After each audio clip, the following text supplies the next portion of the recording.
नमस्कार दोस्तों, कैसे हैं आप लोग? एकदम बढ़िया। चलिए, आज हम लोग पढ़ेंगे quantum mechanical model of atom. इसके पहले हम लोगों ने पढ़ा था हाइजेनबर्ग अनसर्टेनिटी प्रिंसिपल, ठीक है ना। उसमें यह बताया गया था कि एक साथ यानी एक टाइम पर, एक समय पर इलेक्ट्रॉन की पोजीशन और उसकी वेलोसिटी एक साथ डिटरमाइन करना नामुमकिन है, इम्पॉसिबल है।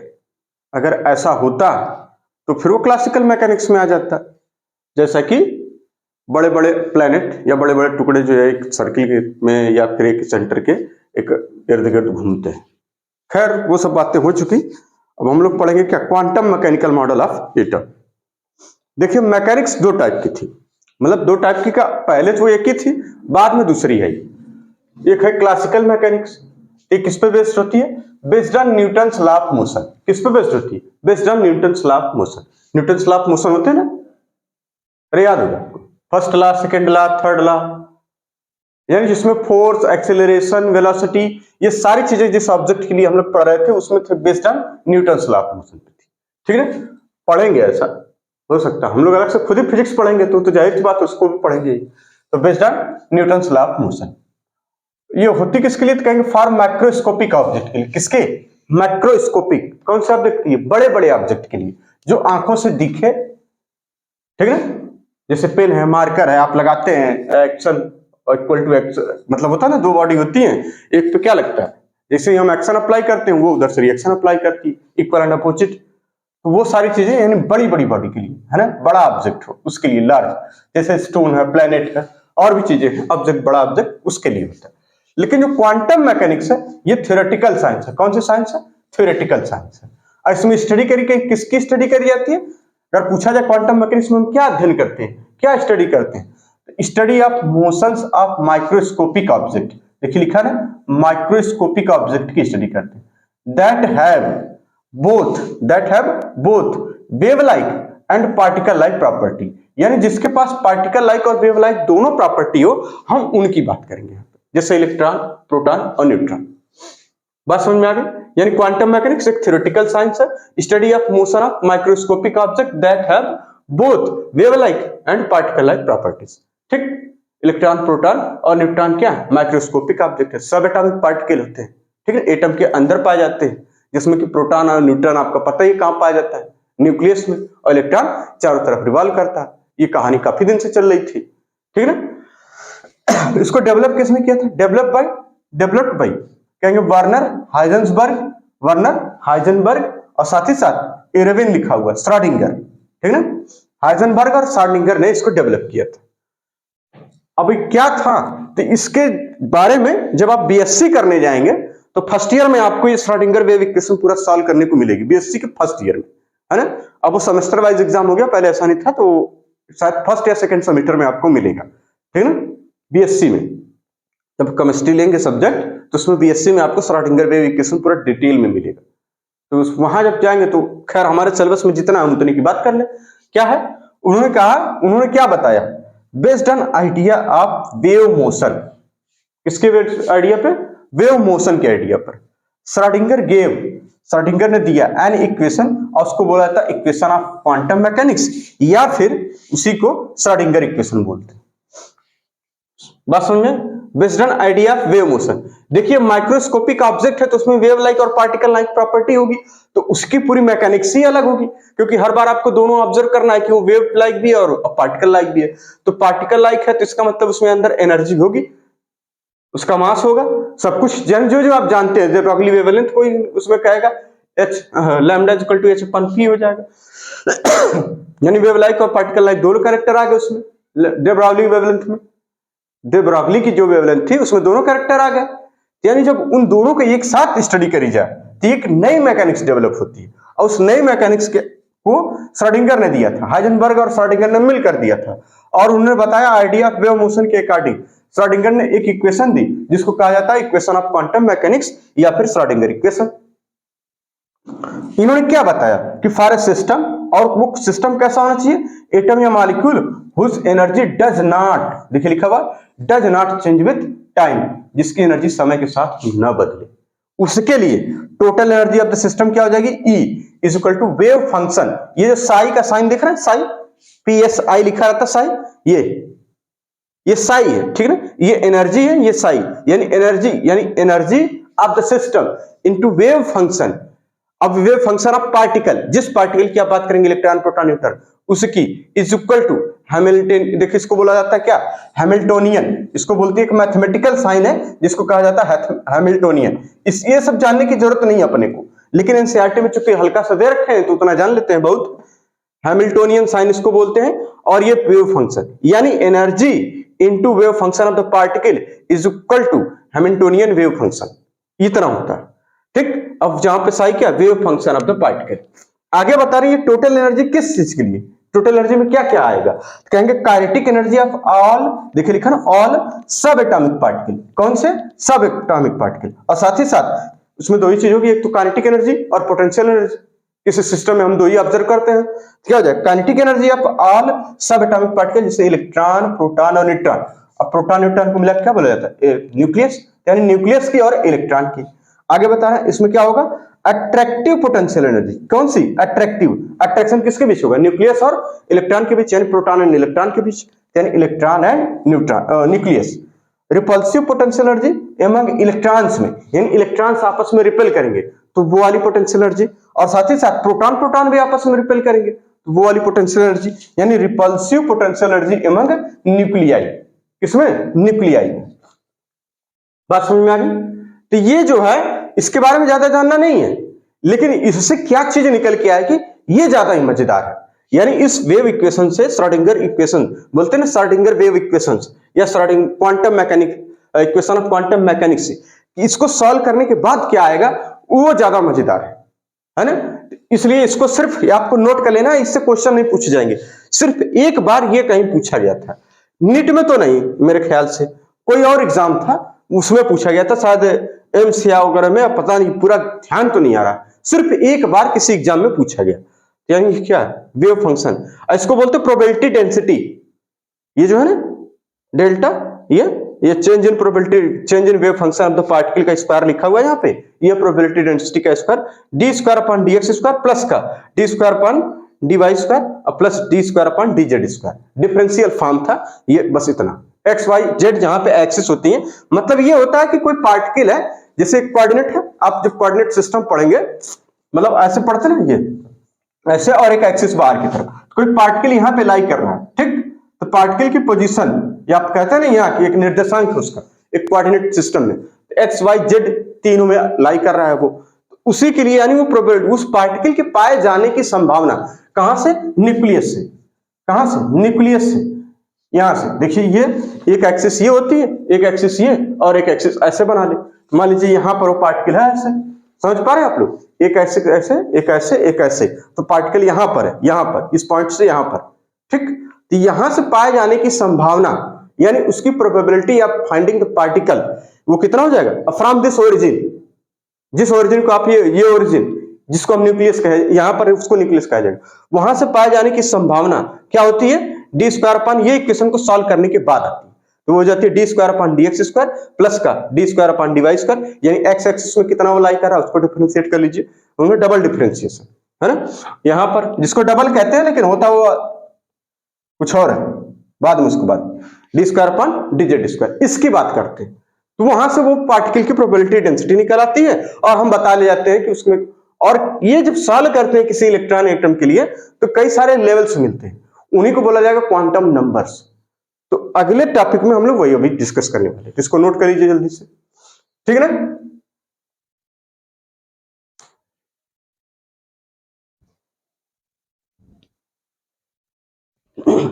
चलिए हो गया नोट, तो अब अगले टॉपिक पे चलते हैं। तो आगे देखते हैं hydrogen atom and Schrodinger equation. Hydrogen atom और श्रोडिंगर इक्वेशन क्या थी, ठीक है ना, यानी जो श्रोडिंगर इक्वेशन हाइड्रोजन एटम के लिए सॉल्व करी गई उससे हमें क्या मिला, ठीक। देखिए श्रोडिंगर इक्वेशन का मतलब एक मैथमेटिकल ऑपरेशन, एक मैथमेटिकल कैलकुलेशन, जिसमें एनर्जी और इलेक्ट्रॉन के पाए जाने की जो संभावना है ना, यानी न्यूक्लियस से या कोई पार्टिकल अपने एक एक्सिस यानी एक निर्देशांक बिंदु से, एक कोऑर्डिनेट पॉइंट से, है ना, कहां पर लाई करता है, यानी probability of finding of particle from there origin, किसी एक ओरिजिन से, फ्रॉम एन ओरिजिन, ये और उसकी एनर्जी का कैलकुलेशन ही क्या कहलाता है? श्रोडिंगर इक्वेशन कहलाता है। यानी जो उस इक्वेशन से यही सॉल्व करके आएगी। अभी पीछे ही हमने देखा तुरंत, अभी पीछे देखा क्या कि वहां पर एक बताया जा रहा है कि एनर्जी और वेव फंक्शन। वेव फंक्शन है क्या? वेव फंक्शन क्या? एक मैथमेटिकल ऑपरेशन है, एक कैलकुलेशन है। वेव फंक्शन का मतलब होता है प्रोबेबिलिटी ऑफ फाइंडिंग इलेक्ट्रॉन ना, यानी इलेक्ट्रॉन के पाए जाने की जो संभावना है अपने न्यूक्लियस से कितनी दूर पर पाया जाएगा, यानी उसके सारे कोऑर्डिनेट्स। तो वो कोऑर्डिनेट्स के फॉर्म में अभी देखे भी थे हमने, उन्हीं को कहा जाता है कुल मिलाकर श्रोडिंगर इक्वेशन को सॉल्व करने के बाद क्या आया, जब आप उसको सॉल्व करेंगे तो क्या मिलेगा। तो वही चीज है यहां पर कि hydrogen atom and Schrodinger equation. Then Schrodinger equation solve for hydrogen atom, है ना, यहां लिखा है जब श्रोडिंगर इक्वेशन किसके लिए? हाइड्रोजन एटम के लिए सॉल्व करी गई तो क्या मिला हमें? The solution gives possible energy level. कौन सा है? Possible energy levels of electron, यानी क्योंकि एनर्जी की बात कर रहे हैं, श्रोडिंगर किसकी बात कर रहे हैं भाई? वो पार्टिकल जिसमें एनर्जी कैरेक्टर हो, पार्टिकल का भी कैरेक्टर, पार्टिकल का तो रहेगा ही, एनर्जी का भी कैरेक्टर हो, ठीक है। वेव लाइक और पार्टिकल लाइक दोनों कैरेक्टर हो। तो possible energy level of electron and their corresponding wave function, ये इसकी बात करेंगे, ठीक है। यानी द सॉल्यूशन गिव्स, क्या देता है वो? जब श्रोडिंगर इक्वेशन आप हाइड्रोजन के लिए सॉल्व करेंगे तो आपका जो उसका सॉल्यूशन है वो मिलेगा, क्या मिलेगा? वो मिलेगा पॉसिबल एनर्जी लेवल्स मिलेंगे और उनके वेव फंक्शन मिलेंगे, उनसे संबंधित यानी संगत वेव फंक्शंस मिलते हैं। वो क्या है आगे बता रहे? क्वांटाइज्ड एनर्जी स्टेट, उसी को जो बताया जा रहा है पॉसिबल एनर्जी लेवल या क्वांटाइज्ड। और क्वांटाइज्ड एनर्जी लेवल्स होते हैं, ये हम लोग पहले बोहर से ही पढ़ के आ रहे हैं, क्योंकि सबसे पहले उन्होंने ही बताया कि क्वांटाइज्ड होगी, ठीक है ना। यानी क्वांटाइज्ड एनर्जी लेवल और corresponding wave function are characterised by, इसको कैसे पहचानेंगे? By a set of 3 quantum numbers. कैसे पहचानेंगे? सेट ऑफ 3 क्वांटम नंबर्स, जिसको कहा जाता है n, l और m, यानी principal quantum numbers, azimuthal quantum numbers और मैग्नेटिक क्वांटम नंबर्स। बात समझ में आ गई? देखिए कुल मिला इतना आप स्ट्रेस मत लीजिएगा इस पे, केवल ये याद कर लीजिएगा बस, इससे ज्यादा कुछ पूछा नहीं गया। खाली एक बार जेईई मेंस में 2022 में सिर्फ ये वाली लाइन पूछ ली एनसीईआरटी की कि वेव फंक्शन इलेक्ट्रॉन के लिए है तो क्या है, बस यही पूछा गया था।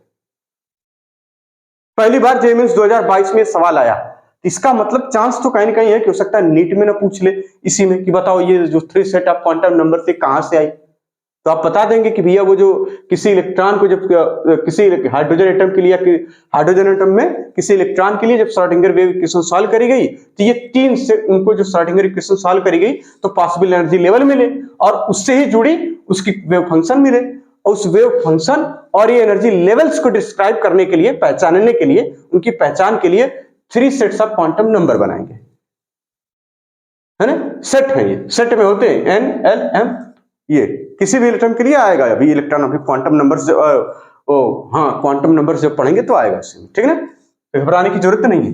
यानी quantised energy state and corresponding wave function, ये किसका? Of electron. आप इलेक्ट्रॉन यहां पे लिख दीजिए, मतलब आप घबरा जाते हैं आप लोग कि कहां चल रहा है। ये एनसीईआरटी ने बहुत बढ़िया से दे रखे हैं एकदम, एक एक लाइन ऑफ इलेक्ट्रॉन आर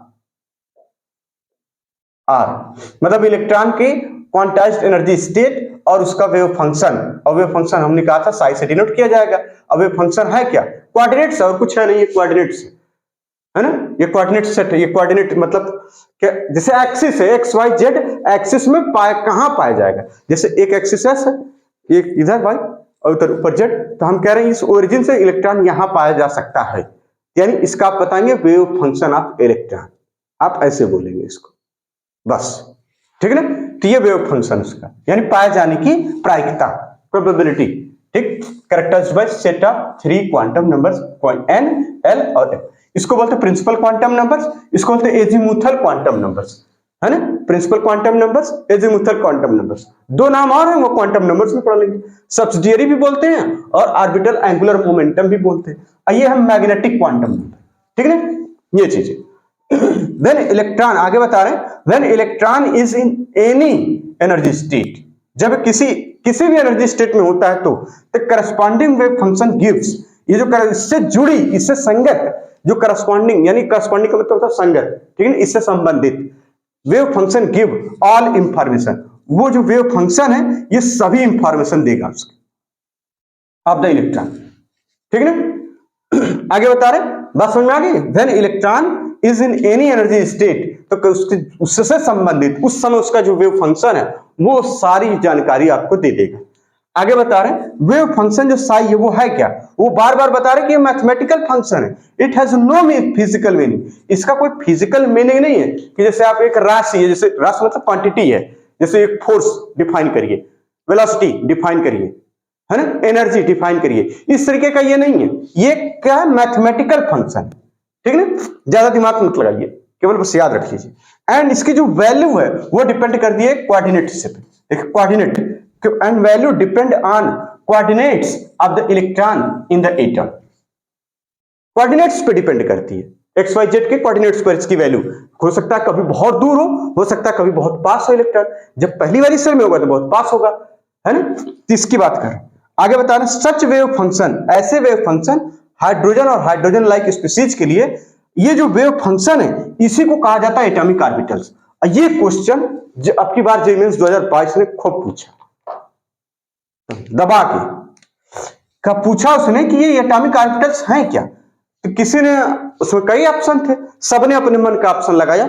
अब वास्तव में है क्या, एक मैथमेटिकल फंक्शन है जिसको कहा जाता है वेव फंक्शन। क्या है ये, एक मैथमेटिकल फंक्शन है जिसको कहा जाता है वेव फंक्शन। ये मैथमेटिकल फंक्शन यानी वेव फंक्शन क्या बताता है, all information about the electron.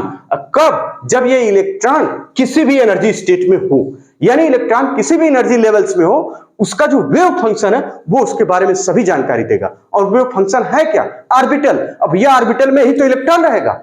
यहां इनके कहने का मतलब यही था कि such wave function of hydrogen and hydrogen like species. क्यों, क्योंकि जो श्रोडिंगर ने सॉल्व किया था वो सिर्फ हाइड्रोजन के लिए किया था।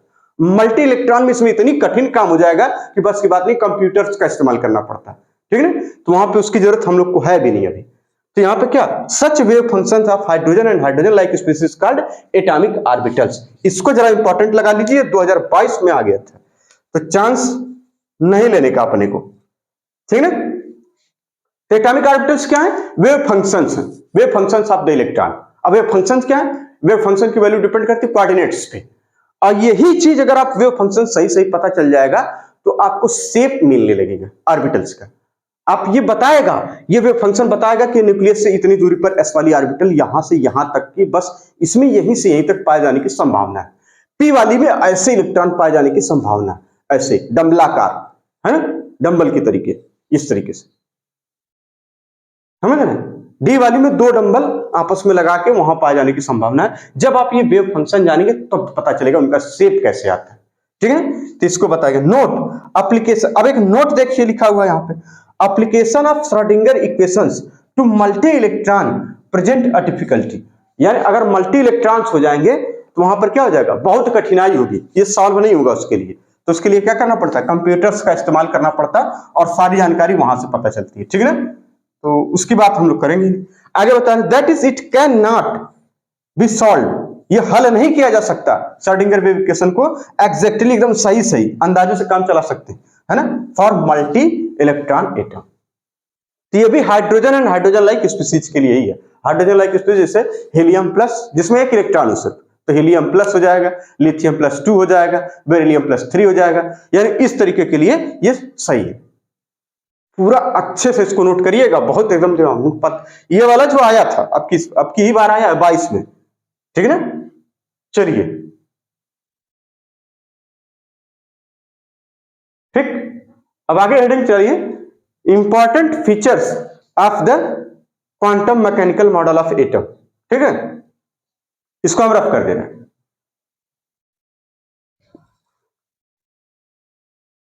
तो चलिए आगे है important features of the quantum mechanical model of atom. यानी जो कुछ हम पढ़ रहे हैं अब तक quantum mechanical model of atom में, उसमें क्या था भाई। जैसे quantum towards quantum mechanical model of atom heading थी, पहले बताया गया डुअल बिहेवियर के बारे में, जो कि डे ब्रॉगली वेवलेंथ से पता चला था डुअल बिहेवियर। ये सब क्या हम पढ़ रहे हैं, क्वांटम मैकेनिकल मॉडल पढ़ रहे हैं आप एटम का, कि क्या पढ़ रहे हैं, क्वांटम मैकेनिकल मॉडल।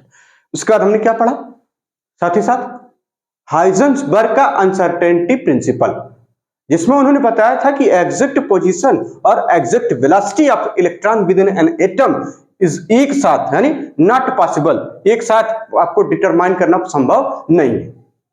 एक साथ यानी साइमल्टेनियसली लिखा था एक शब्द, शब्दों पे भी बहुत गौर करिएगा। तो वही चीजें हम पढ़ रहे हैं। उसके बाद हमने क्या हेडिंग पढ़ी, quantum mechanical model of atom, जो किसमें कि श्रोडिंगर ने बताया कि श्रोडिंगर यानी क्लासिकल मैकेनिक्स को छोड़ दीजिए, बात ही खत्म। जो क्वांटम मैकेनिक्स थी उसके बारे में श्रोडिंगर ने बताया था, और साथ ही साथ हाइजेंसबर्ग उनके दोस्त वो भी मिलके, ठीक है ना, वो दोनों ने मिलकर एक इक्वेशंस बनाई, ठीक, मैकेनिक्स डेवलप की, जिसमें कि अपने मन की थी। अब उसमें क्या था क्या नहीं भगवान जाने। उससे उन्होंने अपना दिमाग लगाया और बताया कि इलेक्ट्रॉन किसी एटम में कहां पाया जाएगा, इसका एक मैथमेटिकल फंक्शन भी तो होना चाहिए। हाँ होना तो चाहिए। उसी मैथमेटिकल फंक्शन को कह दिया गया कि ये फंक्शन है और जो कोऑर्डिनेट्स हैं एक्स वाई जेड, ये इसकी वैल्यू इसी पे डिपेंड करेगी। और उन्होंने एक सिंपल सा इक्वेशन पहले एनसीईआरटी में हालांकि थोड़ा सा दे रखा, बस नाम मत का, ऐसे भूले लिख दिया और कोई बात नहीं।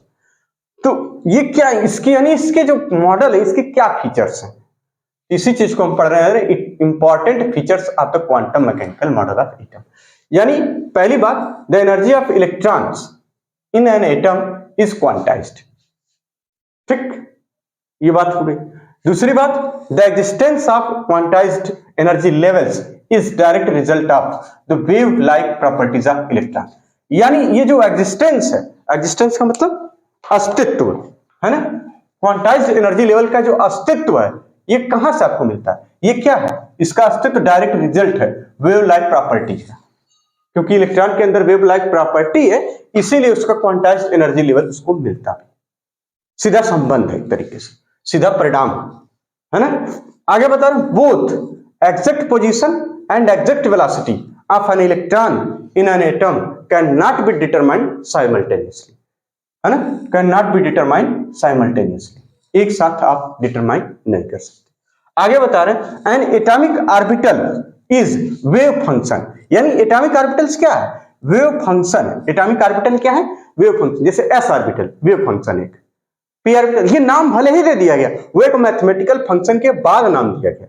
भाई अगर नाम ना देते तो वैल्यू के हिसाब से कैसे बताते कि ये एस वाली इतने डिस्टेंस पर रहेगी, इसका वेव फंक्शन ऐसे आ रहा है, इससे अच्छा नाम दे दो। तो उन्होंने क्या दिया, उसका नाम दे दिया, N atomic orbital is wave function, जो कि साई होता है for an electron in atom, किसी इलेक्ट्रॉन के लिए, किसी इलेक्ट्रॉन के लिए ये वेव फंक्शन है।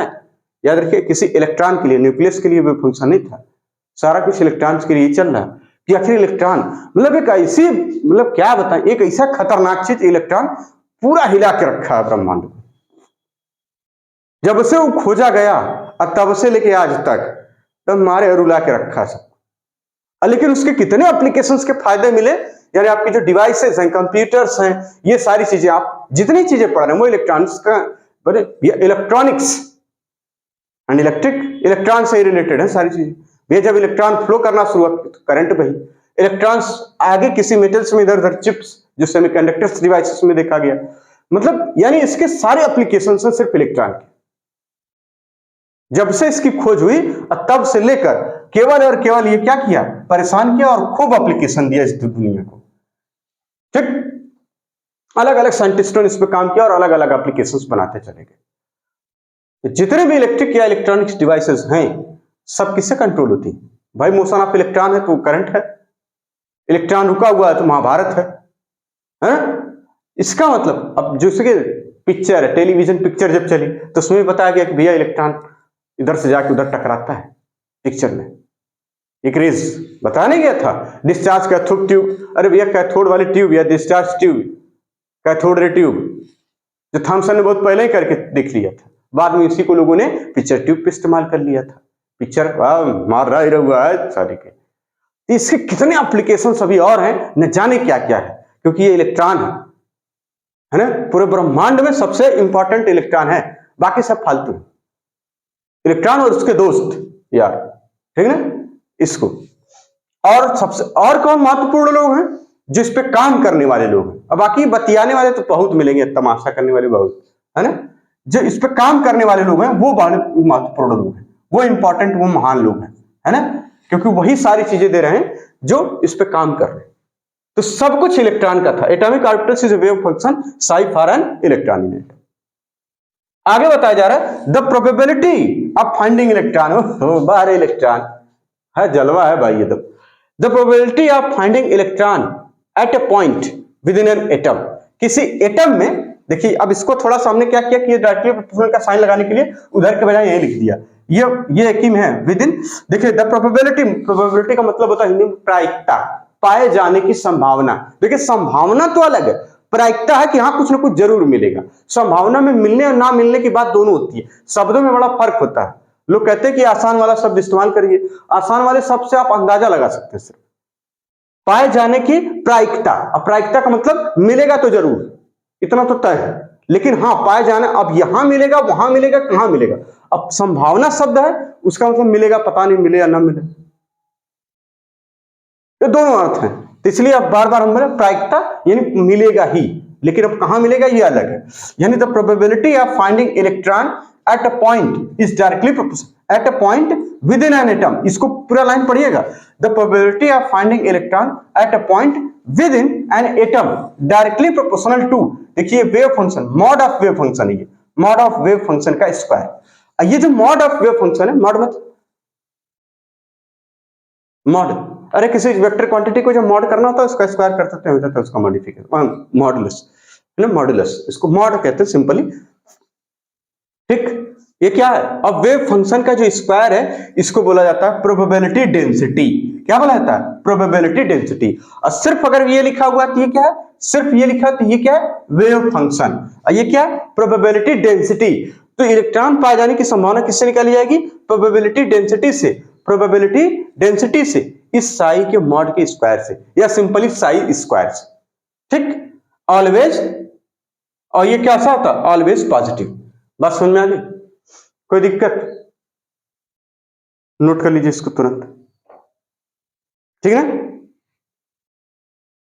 तो ये एनसीईआरटी में दिया था इतना, और इससे लोग घबराते हैं कि पता नहीं क्या दे रखा है, क्या बताना चाह रहा है। असली चीज जबकि यहीं से स्टार्ट हुई थी, क्योंकि सारा दारोमदार फिर यहीं से, जितने एनर्जी के कॉन्सेप्ट है, quantum numbers, principal quantum numbers, जो आपको एनर्जी के बारे में बताएगा, है ना, साइज के बारे में बताएगा, इसके बाद ये बिना इसके कैसे वो आ सकता था। भाई जब पता हो कि हम कहाँ पाया जाएगा कहाँ नहीं पाया जाएगा, तभी तो हम बता पाएंगे कि यार इतने दूर में पाया जा रहा है, इसका मतलब ये स्फेरिकल टाइप लग रहा है, क्या हो, है ना। ये चीजें थी। तो एनसीईआरटी में जितना लाइन दे रखा है, हमने हर एक लाइन को लगभग पीछे भी यही कर रहे हैं अगले लेक्चर में। बस है कि हाँ लेक्चर जो बड़े हो गए, जानते क्यों, क्योंकि हमको वो नहीं आता था कि पहले कैसे वो कर लेते हैं, तो रुक जाता है, तो ये फिर मतलब वो हो जाता है, फिर उसका ध्यान नोट करके समझा सकते थे, मतलब अब हम सीख गए। लेकिन ठीक, तो अब हम कर लेंगे, तो अब टाइम भी कम लगेगा, और जो नंबर ऑफ लेक्चर बढ़ गए हैं वो इसी में केवल बढ़े हैं, अगले चैप्टर्स में आप सही होगा, ठीक है ना। इसको नोट कर लीजिए तुरंत, और मिलते हैं हम लोग नेक्स्ट लेक्चर में। इसको नोट कर लीजिए पहले,